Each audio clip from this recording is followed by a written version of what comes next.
Welcome back to Football Pundits. Prachi and Sham, welcome. It's been a while. We've been trying to do this episode for a few days now, but we're finally here. All I can say it is that the time it'll take us to shoot this episode and put it out, the European Super League lasted even lesser, and we're all happy about that, right? Been a crazy 24, 48, 72 hours. Been a crazy couple of hours, but in the end, football has won. It has happened thanks to the fans. That's what we hope.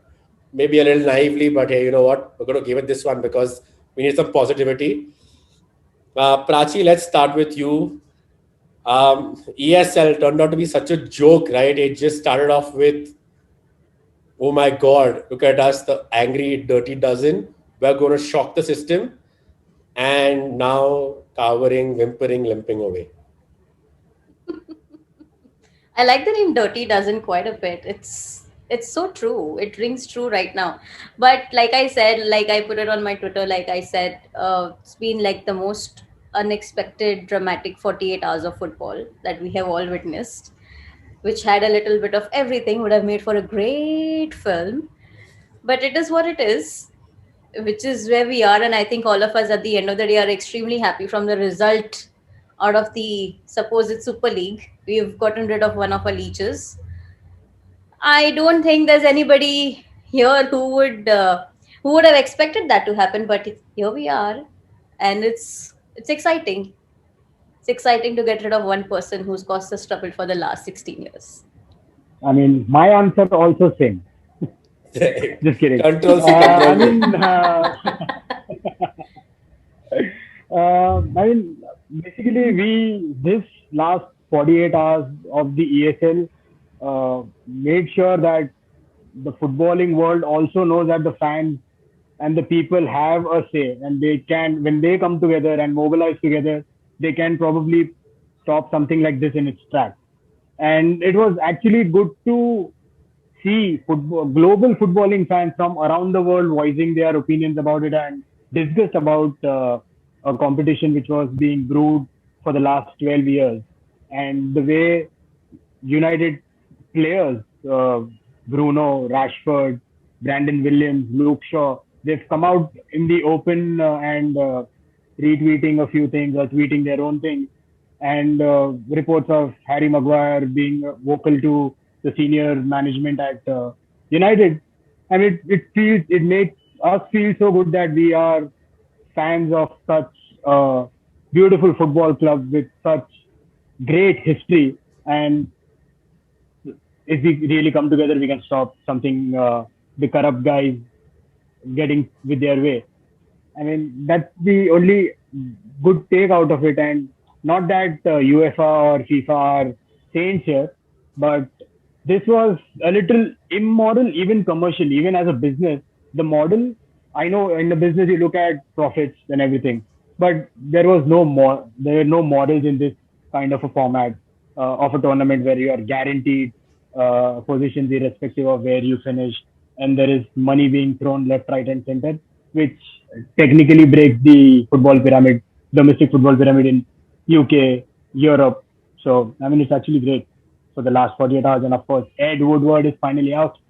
Yeah, you said that bit in the end, right? So I'm going to sum this up quickly and then we can like just keep going.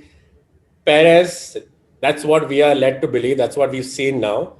Perez led association along with Glazers, who said to be the second in line or the one who seconded this proposal to go ahead with an ESL, despite agreeing with UEFA, who released on Friday itself, uh, or finalized on Friday itself, a new format for the Champions League for 2024 onwards to give clubs enough time and obviously to get the current cycle of European football qualifications out of the way till the World Cup and the Euros afterwards, right? So that's how they normally do it. Nothing strange about that. Now, the strange part is that UEFA claims that after everyone agreed with the proposal and a vote was going to be held again, they were stabbed in the back by the so-called Big 12 or the Dirty Dozen and whatever you want to call them, and they decided to have a breakaway league on their own. Now, the owners claim that this was not supposed to happen right now. It was leaked by somebody else. I'll stop it right there. Doesn't matter. You were obviously wrong. You were leeches. You just use any excuse you could to go for it. right? If it was a leak by UEFA or whoever else who leaked it, you could have come out and said, hey, yes, we are considering this. Sorry, it came out this way. We are not going to do this without everyone's approval. Immediately put it to bed, right? Why have they said that, oh, but this was supposed to be for the future? We were going to come to UEFA only. तुम लोग का opinion पूछने वाले थे, अरे तुम लोग ने time नहीं दिया. Nothing. They just said quietly, United and City, by the way, if I'm not mistaken, put nothing on their Twitter till they had to deny it, right? Till they said, okay, we're not doing it anymore. Or till Pep's press conference. Nothing. No announcement, nothing at all, right? At least Arsenal had the balls to put something out. Now, what's happened, obviously, is that, like Prachi said, it was something that we thought was fictional, but it's true. The fans actually mutinied. Everyone got together, actually. All clubs line completely blurred, and it worked. Credit to Chelsea, credit to them to do a sit down. Is that the catalyst?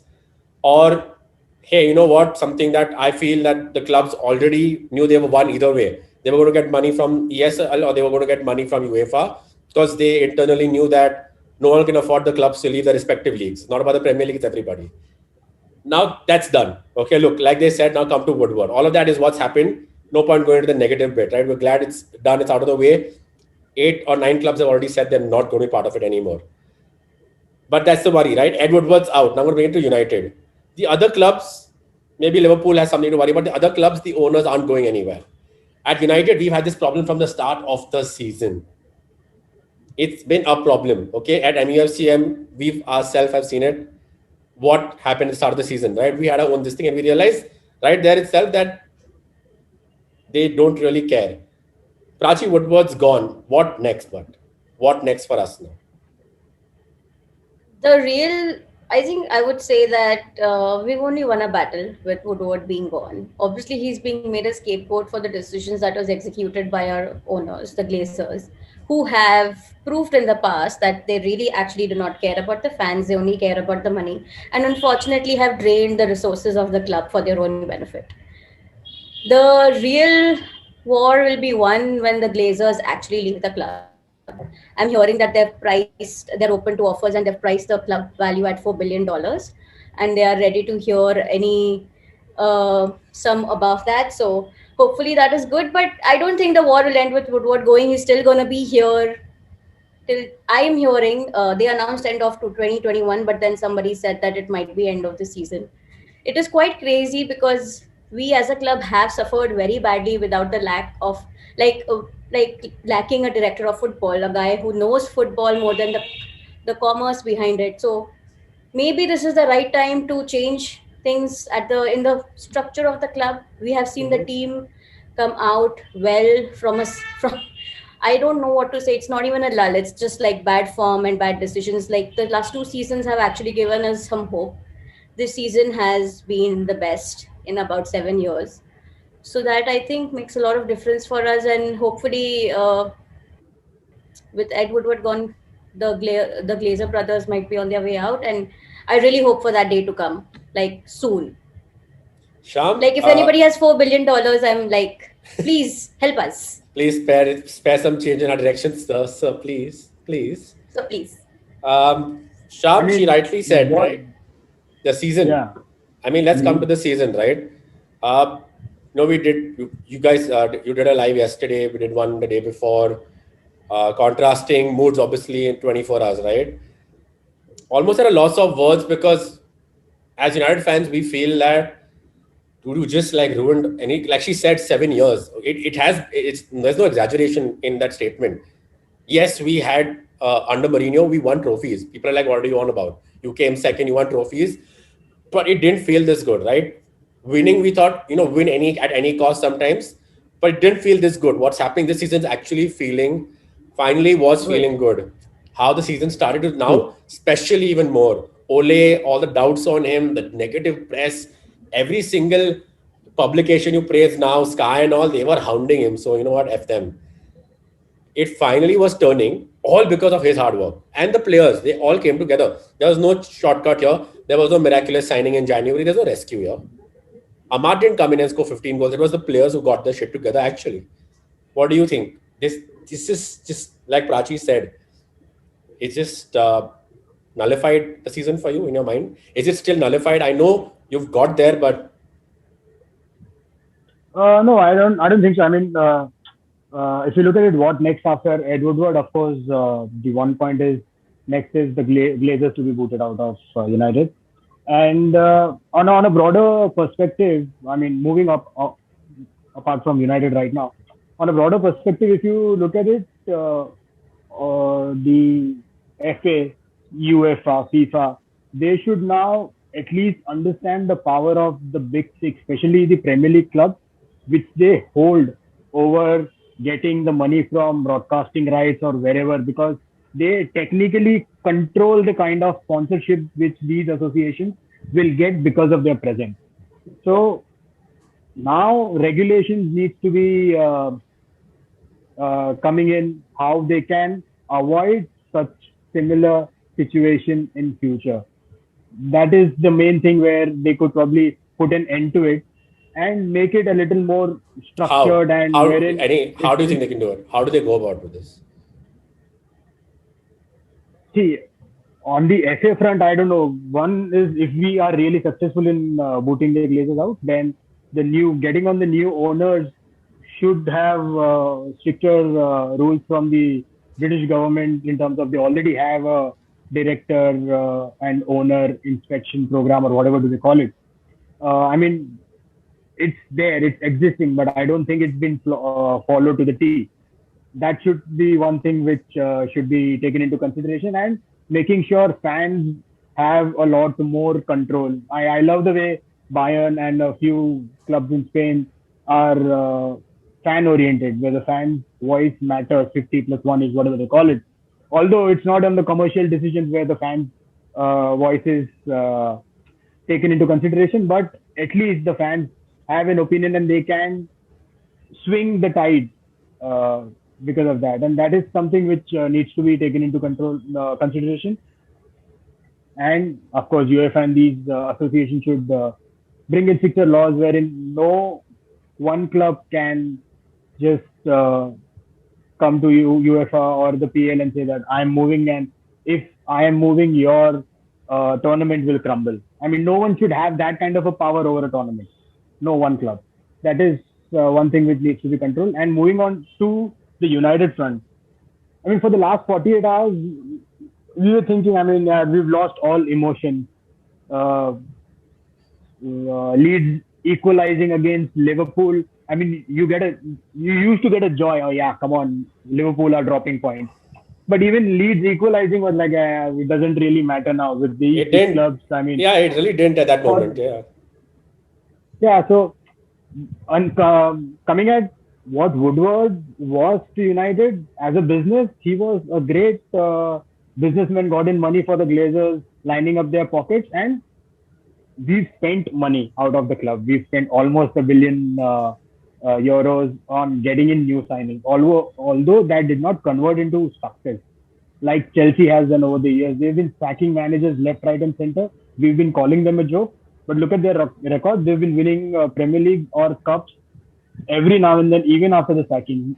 So we Winning at all haven't costs. had, yeah, and we haven't had footballing brains controlling the footballing side of the business. It was always the commercial brains controlling the commercial and the football side of the business. Now that a few changes have been done, director of football has been introduced, I think it's always onwards and upwards for us. Finishing this season second, I really hope we've Hoping for a lost the league miracle. leading by 8 points. There is still hope. City might drop a ball here and there, and but again, it's progress. Although as I said, we lost some little emotion for the last 48 hours because of the ESL, but it's Yeah, again it, sinking in that that dropped and yeah, like I said, it's gone out. It's coming back. But honestly, when I just looked at Liverpool result today and I'm like, they dropped points finally. Or I'm looking at Chelsea last night itself and immediately it felt like, okay, while I was reading Twitter and we were on Twitter and we were doing it was still taking a while to get going. And just that bad feeling that the fact that it lingered a bit around still told you that, man, what if they do this again, right? You rightly spoke about UEFA. They have to make sure that this doesn't happen again. And you have to make sure, right? Look, in one way, the fact that Woodward and the UA chairman stepping down from the roles at UEFA kind of put the ball in UEFA's court, where they got rid of the snakes, like they so called it, because, well, those are the guys who internally were part of UEFA, controlling how things were formalized, maybe, and then broke away anyway, right? Now, how they choose to reform themselves, really, it's up to them. We saw FIFA doing it, or we hope FIFA have done it, and now they're clean like they claim. But Sepp Blatter has been banned, right? And he's been banned again right now for another 10 years. So they claim to have become clean now, but we only know what will happen after Qatar World Cup, right? Things might come out of the closet again. Don't know about that. So UEFA has to have a long look at themselves there. But coming back to United over here, Prachi, like, he mentioned obviously that Woodward obviously was a puppet. That the way the Glazers still work, and what we're reading about now, that they could still go to his friends, and we've read stuff also on the group, right? It's already been coming, the articles are being shared. If it goes on to a clone of Woodward, would any of the last 24 hours matter? Or do you think that now the Glazers are actually finally under the spotlight and they can't get away with it anymore? They have to now either invest or leave. I think it's come to a point where the Glazers have finally realized that the power of fans in football, hopefully, if they are agreeing to listen into offers, I would say good riddance. But see, the thing is that if they still have power over appointing who the next chairman of the club is going to be, it's going to be really difficult. Like the board has to come into play, or like appoint someone who actually gives a damn about football. Like I have been reading a lot of people wanting Van der Sar to come to United in a role that he is obviously at Ajax. It's crazy. Like it's wish list. Like people want good things for the club, but it's optimistic. Like people want to be hopeful. Like I am pretty sure none of us expected Woodward to step down, like submit his resignation. Like not even in my wildest dreams I thought he would willingly leave the club. We hope every day we hope, but we never expected to happen. I never expected it, and I was shocked. I was like, wait, is this true? Because you are not sure if you want to be like happy about it, or you want to be like, oh damn, what next? Like, which is what we're discussing right now. Because I, for one, am an optimistic, and I would like to believe that if they do sell the club, it will be in our favor. Hopefully, some other sensible guy who does not call football soccer might come in and change the way things are run right now for the past 16 years.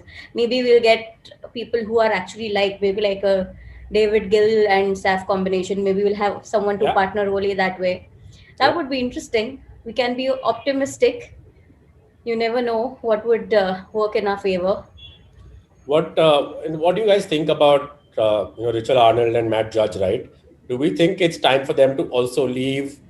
Would it be better served if they leave, or do you think that in a way whoever's coming in, because of the structure we've unfortunately had over the last few years, it is it's again is one of those lesser evils if they stay around with whoever new is appointed to take over?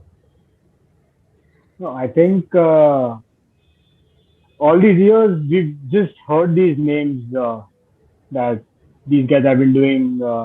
Let's be honest, we really don't know. No, I don't know what their roles are as defined. We really don't know till date what Woodward has come out and said and what's been said about him, and specifically what he goes and does. Do we honestly know what these guys are doing? Yeah, but I mean, so we've heard these names, but we don't know what their roles are and what they've been doing in the footballing side of the business in terms of closing deals. Or I don't think both these names are. I mean, Matt Judge probably now, if you are hearing about it, but the Arnold guy, I mean, I don't know if he was involved in the scouting process or he was involved in any development process on the footballing side of it. And we've just been known that Woodward has been controlling all these things over the last few years. Matt Judge is supposed to be, all we read is negotiations. But if we have to believe it was negotiations, he's been piss poor at it. So I don't want him around. Then I don't want him around. That leaves us this one guy, Arnold, like you're talking about. Yeah, but see, I mean, even when the point where Prachi said that, I mean, looking at the news coming out that Glazers are now willing to listen to offers for selling the club and putting a valuation of $4 billion or whatever it is, I will only accept it when I really see as a formal announcement coming in that Glazers are really willing to sell the club. Learning from what Gary Neville had to say, that these guys are scavengers. the guy never faceless basically in terms of when they wanted to push for the ESL and basically threw now Woodward under the bus. The managers were just No, let's once again. There thrown is under no the bus as well. Yeah, there's like no level they won't stoop to. That is, see, all those is obvious about all these owners, right? Perez is the worst of the worst. You think Glazer is bad? Perez has been around for so many years. He's like Mr. Burns on Simpsons. You think he's going to go, but he's just around. He's going nowhere. The Glazers equally are just, they will do anything to stay in power or to get the max out of it. That we know. But because Manchester United is like a cash cow to them, and they've been taking money out ever since they've put in money and taken a loan to get the club. So Yeah, I they have don't never think it will be an denied it easier either. process for them to get rid of. Although we want to, we wish that it happens like right now, just getting new owners and again getting. If you're talking about the valuation of $4 billion, you won't get. You'll probably need a state-owned, state-funded guy to come in and purchase the team, or someone like Russian Roman to bring in that money. And do you again want that kind of money coming in? I mean, moralities, principles, and that is something different. exactly what was in talk last Opinion to season in opinion. summer. How we had Yeah. apparently another country coming in pretty much and trying to buy out, but we were talking about the morality behind it. And some people were so fed up with the Glazers, they didn't care. Everyone again has their own opinions there. What is right, don't know, but okay, wait. So Prachi, think of it this way, right? Let's assume that's the best case situation. They're leaving. You said 4 billion, 5 billion. We have spoken about fan ownership. Okay, we've spoken about the mix of 50+1. We've spoken about outright purchase, like what possibly is very few people in the world can actually do, right? So genuinely, it looks like they will stay the course for a year or two. In that case, we are asking that the clubs be penalized, right? We think it's fair Yes. because there has to be some hit. But if we're talking about the kind of vultures these guys are, and they are, do you think they would care two shits if they don't have money to spend and invest in the squad? They have a ready-made excuse given to them. As much as I want them to be sanctioned, and by them it becomes the club, unfortunately. The club gets dog points, the players get demoralized, the club pays fines. They anyway use every excuse under the sun. Now they're using the pandemic. They use a pandemic as an excuse to go ahead with the Super League. That is the delirium they live in, right? And they thought people will buy it. I just don't understand. Do you think then genuinely as fans, although we want to be looked at idealistic and we want to have a moral compass, do you think we actually want sanctions? Because sanctions are going to hurt the club. The owners will most likely not sell because the club, the way it is, will make money in the championship. I agree that the club is going to make money in the championship. It's going to make more money now, considering that UEFA has loosened its pockets. But coming back to where you were talking about the clubs being penalized, I think it's going to be more cases like Ed Woodward that will happen because individuals are going to bear the brunt of what That's is the going to hope. happen. That's the best situation. Yeah. I mean, Yeah, the like owners that's and these decision makers should be the ones who to be bearing the brunt. Yes, because Not there's a the lot of players and information there. Yeah, a lot of information about other club finances that these people that who were put on certain designations in UEFA were privy to. That is really unfair to the other clubs. Like it's sad Exactly. because How the was it clubs ever in the leagues allowed? are. How Yeah, was it? it still blows my mind how people like who are actually in the running in one club allowed to be on the bench of a body. It completely blows my mind.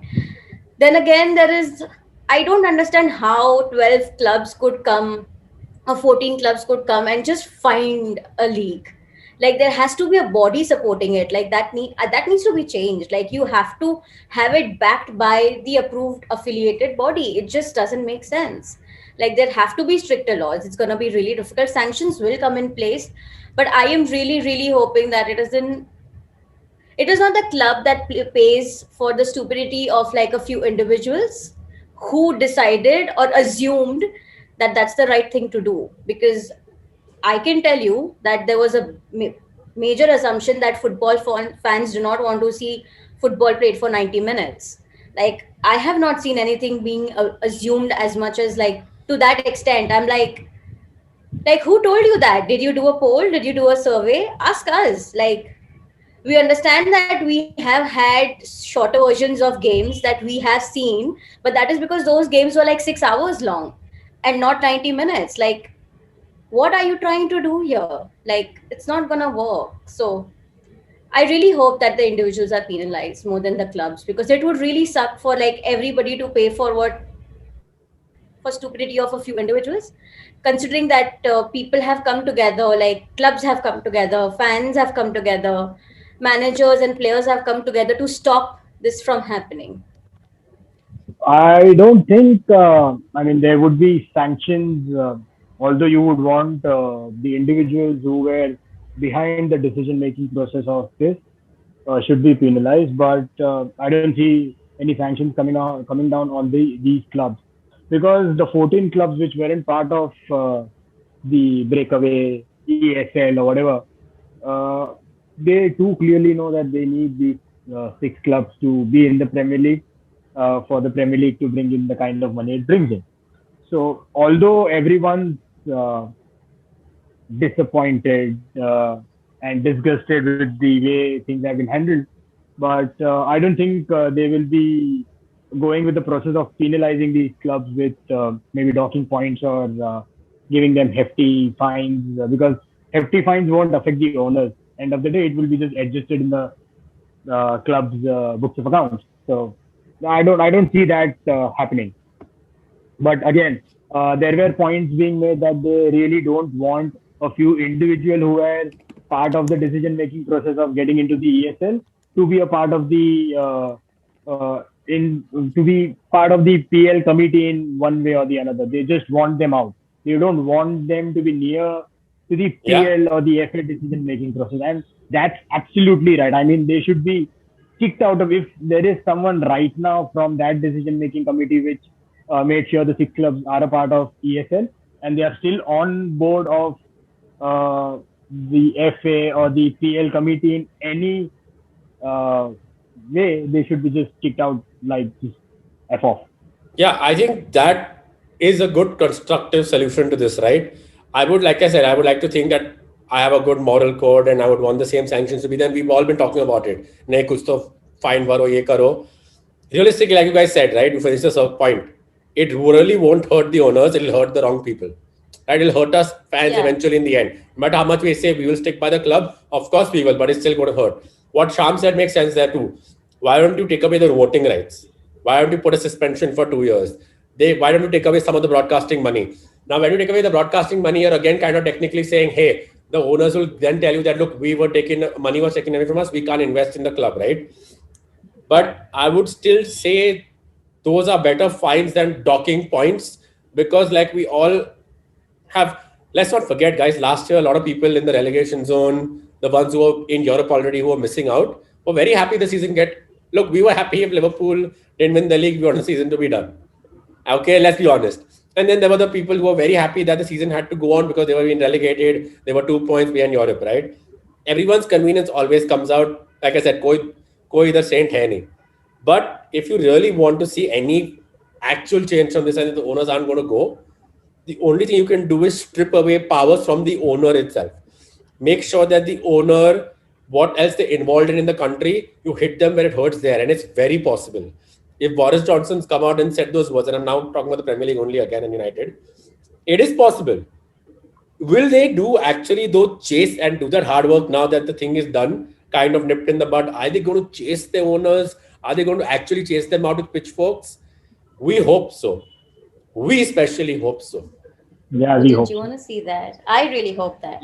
So think of it this way, okay? And like Prachi, now going to the last point. Let's talk about this and then we can end it. If Glazers do go, are we prepared that the new owners coming in, the transition phase, all of that? We know what we're talking about, right? It's not going to be smooth. There is going to be give and take. There is going to be collateral damage, maybe. We're prepared for that. It's not even a question. We are prepared for that. We are like how we are saying that we actually want sanctions, but we don't want point reduction. It's not that way with the Glazers, right? We're all on the same page. We would be okay with uncertainty for 1-2 years again, as long as they're out. Correct? Yeah, I mean, Yeah, I if want you them are gone looking at, yesterday. yeah, like if you have to look at football in the bigger picture, you would want them out, like Sham correctly said yesterday, because you are okay with 2 years of uncertainty, but you do not want that kind of toxicity and negativity around you, right?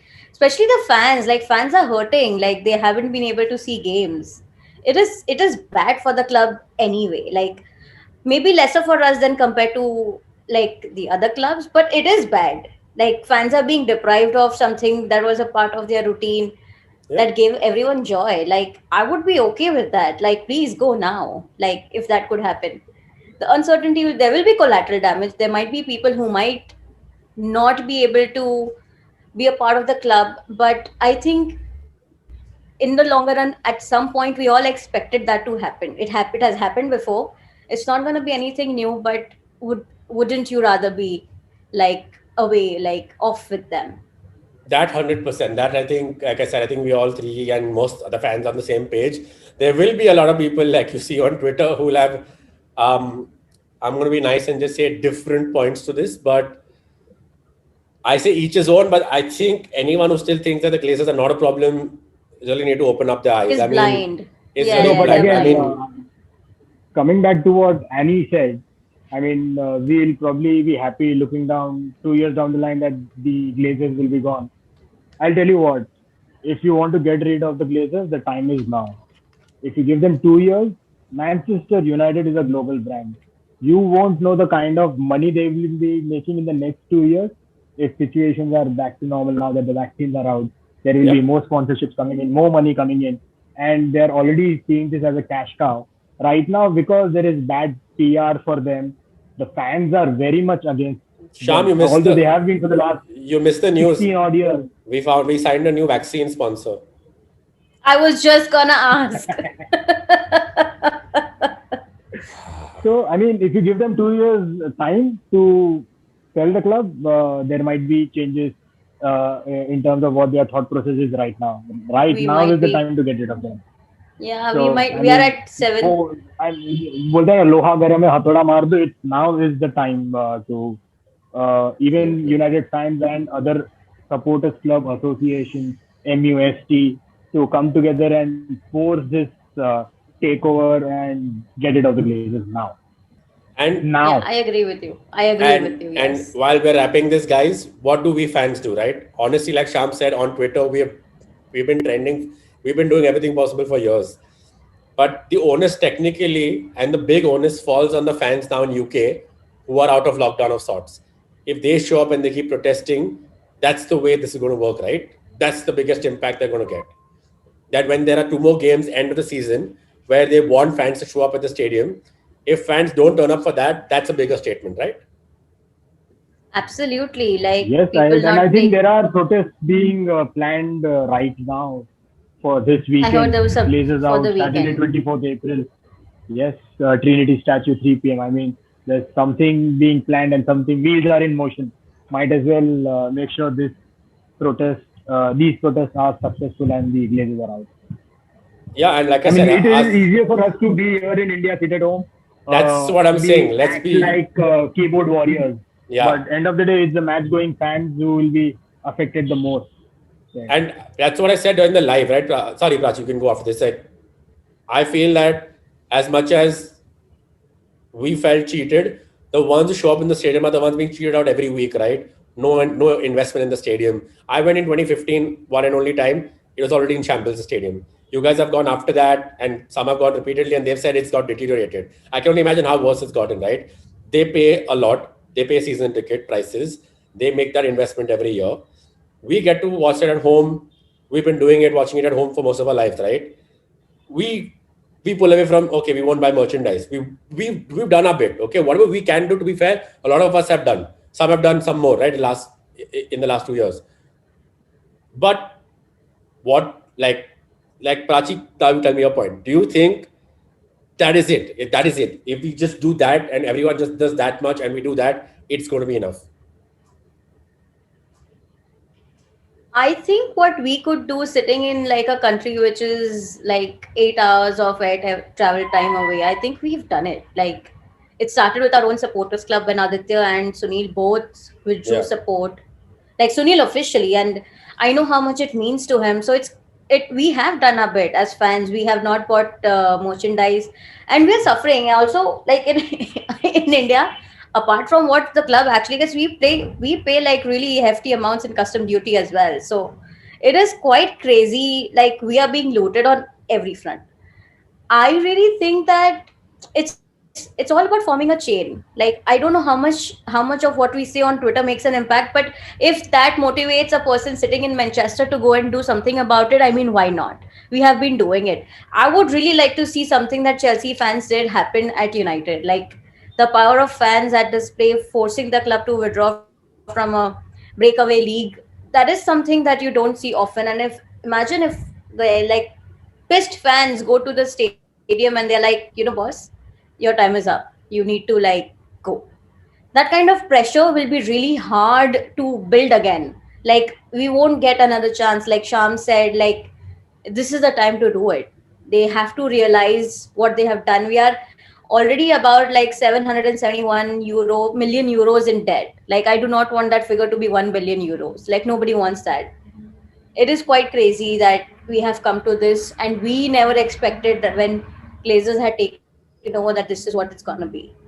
But this is the sad reality, and all of us are optimistic that it will change, and hopefully it does. And I think we should keep what we can do, like keep it up, like influence fans around the world to do the right thing. Maybe our opinion matters. Maybe somebody might put up the link of this episode and they'll be like, what, these three people sitting somewhere are like saying the right things and doing the right things, and maybe that's what's needed. I think मेरे को मेरा Twitter private करना पड़ेगा, बहुत गाली आने वाला है. Anyway, thank you both of you. Really, thank you for joining in and giving us your say. I think like both of you beautifully put, right? We've done a lot, and as I'm saying, I'm talking about you guys have done a lot in terms of being part of MUFCM. MUFCM has done a lot in general over the last 1 year, specifically with Sunil. We've already spoken about that on episodes, and it's been on Twitter. If you guys have not seen it, then I don't know what rock you're under. Everybody who's watching this, the fans out there are doing the hard work. They're doing the leg work in a pandemic. They're going to go the way Sham said. They've already planned protests. They're going to take the biggest risk possible. Just like Prachi said, that beautiful statement. Just be part of the chain. All you have to do sometimes is just stand there, hold hand on both sides, and be part of the chain, not be the reason the chain breaks. Sometimes just doing that, standing there matters, and that's what we should be doing and hoping. Again, thank you both of you for joining us. This was a longish episode. Let's see how this one pans out. But we hope everyone who watched and enjoyed kind of identified yourself in the two of them giving their honest opinions. And as always, we'll be doing more episodes of this as often as possible now. COVID be damned, and hopefully everyone here stays safe and healthy. And leave a like on this video. Leave it in your comment section. Let us know what you think. Subscribe to the channel. We'll see you in the next video. Thank you.